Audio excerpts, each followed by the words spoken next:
apologize for the lack of crystal clear audio that you're accustomed to, but my microphone pack is out of juice.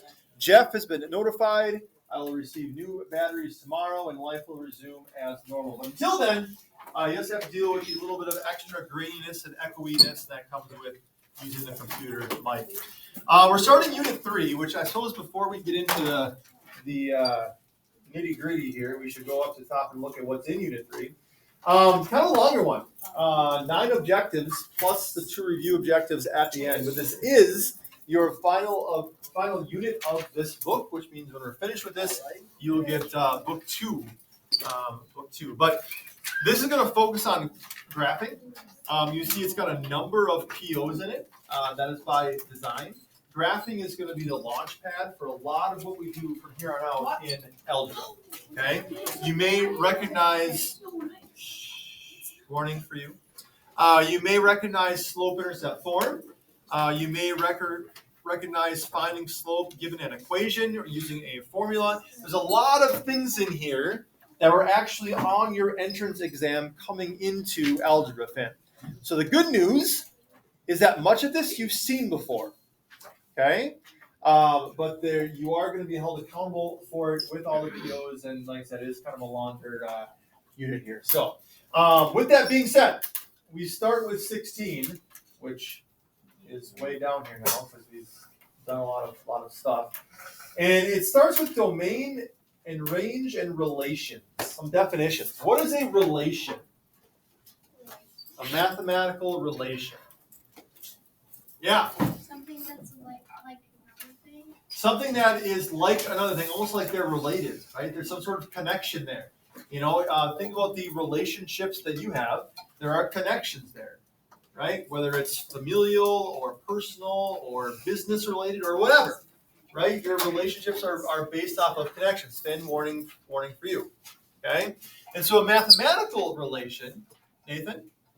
Is that kind of like how 2 and 3 for both single-digit numbers, would they be relation? That's their relationship. I mean, that's how they might be similar or connected. It's not going to factor into our definition here. But a relation, in our sense, is a collection of ordered pairs. Of course, you can't talk about graphing without ordered pairs, right? The whole coordinate plane deal. X-axis, Y-axis, etc. In a relation, when I talk about a relation, I'm simply referring to a collection of ordered pairs. That collection of ordered pairs might be in a function table. It might be a line on a graph.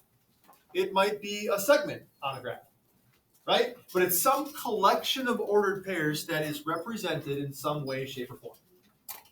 The domain of a relation specifically refers to the x values, okay?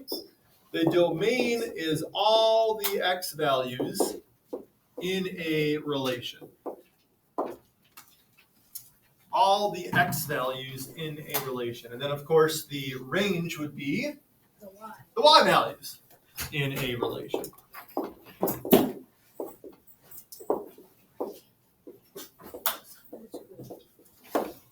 Welcome, Nick. We are on CO16 here.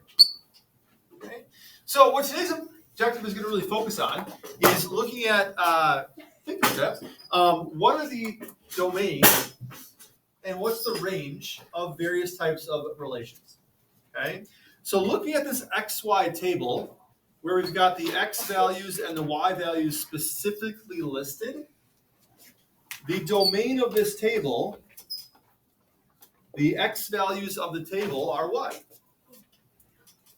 Andrea? -10 and -5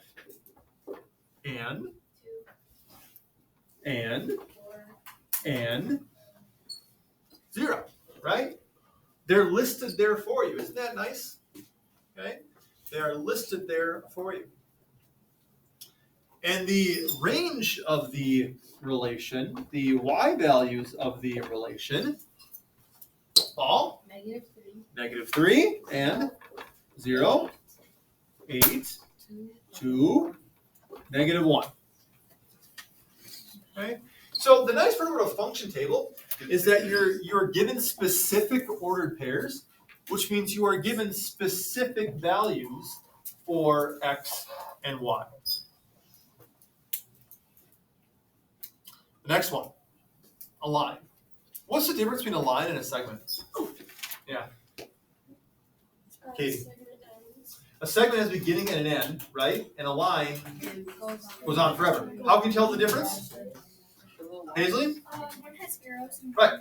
The line has arrows showing goes on forever, and a segment has endpoints or dots. You know, if you ever want to best your teacher, the next time your teacher says, you know, line up for mass or line up for this, actually it's a segment because there's. Teachers love it. Okay, love it. Yeah, they love it. It doesn't go on forever. But when we're talking about domain and range here, you know, a line doesn't give us specific values for x and y the way an xy table does, the way a function table does. If I ask you for the x values included in this line, Caitlin. Isn't that like all numbers? Yeah. Every x value in existence will at some point be a part of this line, right? Because, you know, this ordered pair here, that's the ordered pair -4 and -3. -4 is the x value of that ordered pair right there. If I go up here, here's -2 as an x value. Here's 0 as an x value. Here's +2 as an x value. But what about everything in between there, right? At some point, every x value is going to be included in an ordered pair of that line, right? Yeah. You know, where's the x value of -5? Well, it's right down here, with that ordered pair right there. Where's the x value of 1.5? Well, it's right up there with that ordered pair right there. Because it goes on forever, every x coordinate, every x value will be part of an ordered pair at some point. Nathan. Technically, that's not true. Why? Because if you have a line going straight up, there's only one possible value. So here's the deal about lines going straight up. That is the exception. And the reason why is because a vertical line is the only type of line that doesn't have slope, right? It doesn't have slope. The slope is undefined there, okay? So that is the one exception. That's the one technicality. You're absolutely correct about that, where the domain would not be all real solutions, okay? Good. But for the most part, any line that has slope, which this one does, the domain is going to be all real answers, all solutions, because every x value will be included at some point, right? How about the range? Is there any y value? Think about that y-axis here. Any y value at any point that is not going to be a part of that line? No. Okay? So similarly, the range is going to be all real solutions as well. What's the one technicality to that? If it's going 180 degrees. If the line is perfectly horizontal, right? Perfectly straight across, and then the range will not be all real solutions. But every y value will be a part of an ordered pair at some point. Now we do a segment.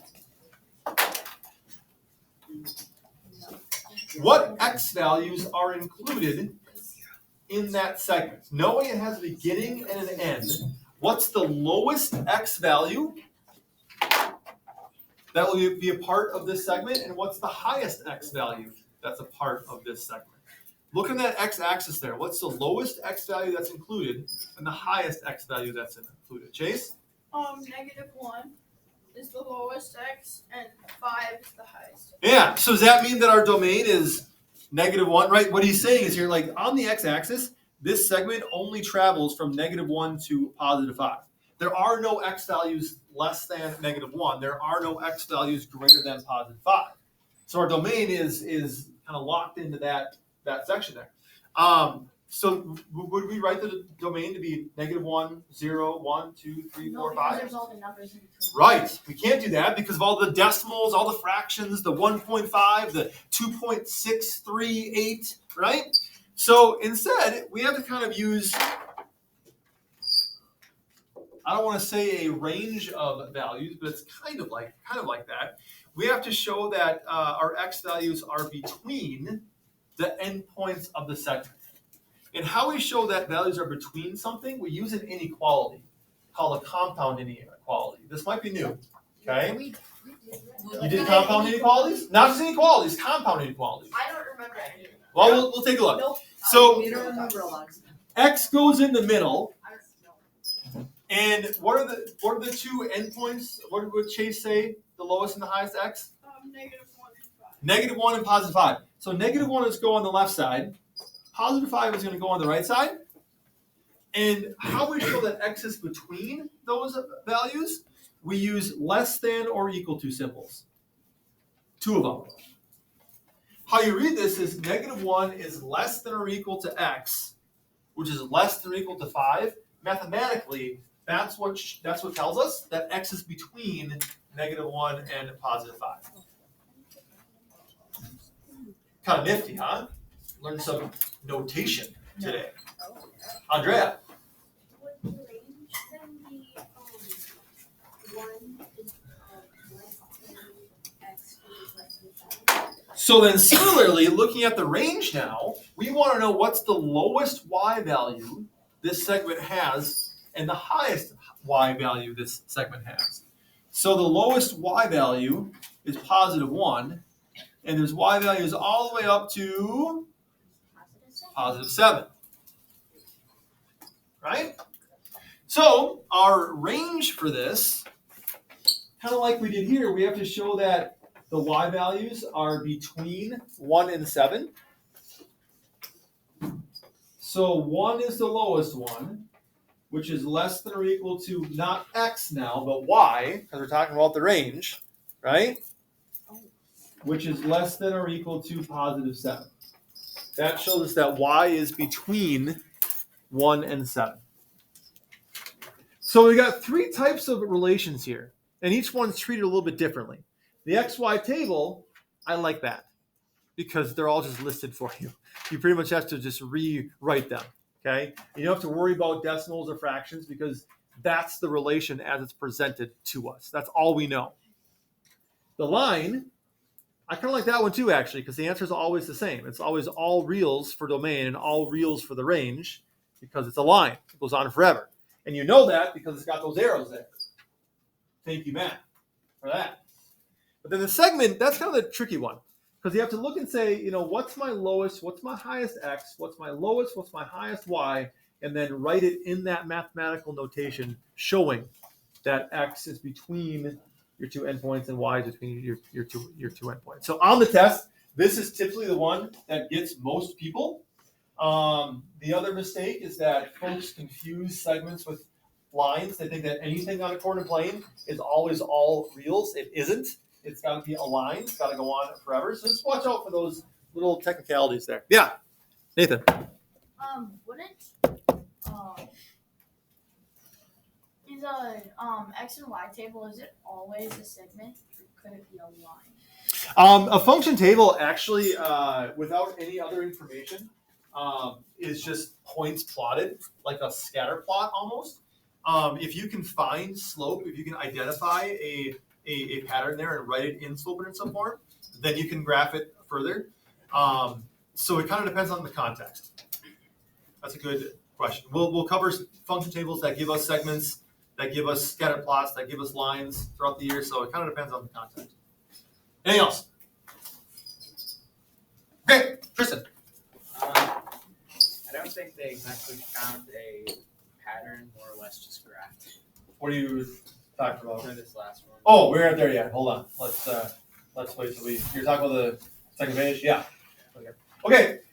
So this next part now, you are drawing what the relation of the given domain and range looks like here.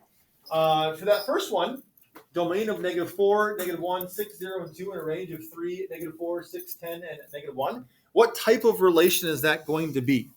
Function table, line, or segment? Those are your three options. Colin, and how do you know? Because it has like specific numbers. Right. Since that domain in the range is specifically listed, you know it's going to be a function table. Okay? So you would write this out as a function table. My domain, -4, -1, 6, 0, 2. My range, 3, -4, 6, 10, -1. I said, I like the function tables. They're easy. The next one. Is that going to be a segment? Or is that going to be a line? Or is that going to be a function table? Or none of the three? Cole. Segment. And how do you know that, Cole? Because as you look up at the segment example, you can tell. It matches what we wrote up above, right? It's got that x is between -3 and +5, y is between +2 and +4. So a little bit more difficult to visualize here, but I've got a trick that I can show you. We're going to start by drawing a coordinate plane. Just a little bit of sketch there. If you need to label your axes, if you're not quite comfortable with which one's x and which one's y, there they are for you there. X is horizontal, y is vertical. But we're looking for the endpoints of this segment, right? We can't possibly plot every ordered pair here because it's a segment. It contains all those decimals, all those fractions. So we want to focus on the endpoints. And here's where they come from. The low x value and the low y value will be one endpoint of the segment. -3, 2. The high x value and the high y value is another endpoint of the segment. Isn't that fun? So we know one endpoint is -3, +2. Finn, second warning for you. If I have to talk to you again, you'll visit the hallway. -3, +2 is one endpoint of this segment because it's the lowest x and the lowest y. And the other endpoint will be 5, 4, somewhere around there. And this is just a sketch, so it doesn't have to be perfect, right? But the high x and the high y of the segment. Now we're just going to connect it. Well, that was bad. Just a heads up, I'm notoriously bad for drawing straight lines on the coordinate plane. I missed that day, the connect the dot day in kindergarten, and since then I've just never quite been able to do it right. So your lines, make sure they look better than mine, because I cannot draw straight ones very well at all. I'm just throwing it out there. My lines don't even work. My lines don't even connect. Questions on what we just put up on the board? Okay, you're looking for that endpoint. Take the low x and the low y, and the other endpoint, the high x and the high y. That is your segment. And then lastly on this page here, how do you know if the relation is best represented as a table or a graph? Sam? If they're listed, XY table, you know it's graphable if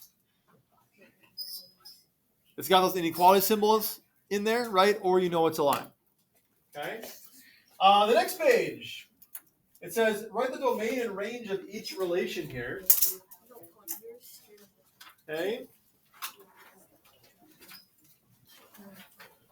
It is kind of difficult to see which ones have arrows, but this one here is supposed to have arrows on it. Okay. None of the rest of them do, so that's the only one with arrows on it. The one that's in, I suppose they all show up in black on your page there, but the different colored one, the black one there is the one with arrows. None of the rest of them do. So we're not dealing with the segments per se, but we do have a beginning and we have an end. Okay, so we're looking at this point and this point as our beginning and our end. So what is the domain of this relation. And again, I'm using the word relation rather than segment because it's not a segment, it's not straight, but it is a relation. It's a collection of ordered pairs. It does at a beginning and an end. Maddie? Is it 1,500? Well, we're looking at the domain here, so we're looking at the x values.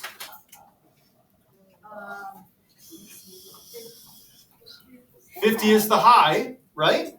That's the end point. What's the starting point? 0.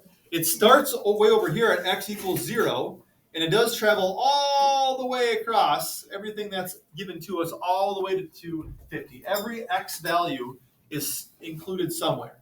So our domain, x is between 0 and 50.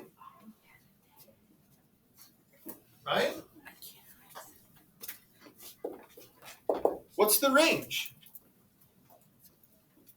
What's the range, Sam? 1,500 to 9,000. Yeah, about 1,500. Okay, it's halfway between 1,000 and 2,000, so it's 1,500. And it goes all the way up. The highest y value is at 9,000 there, right? So 1,500 is less than or equal to y, which is less than or equal to 9,000. That's the range of this relation here. So your job is to write the domain and the range of each of these relations. Again, remember that fifth one there does have arrows. They're tough to see. That is a it's not a line. It doesn't go on forever. It is not straight, but it does go on forever. Okay. The rest of them are all segment-ish in that they have endpoints. Tristan's comment here. There's no pattern there. Certainly does not seem to be, but it does still have a domain and a range, okay? Because it is continuous, right?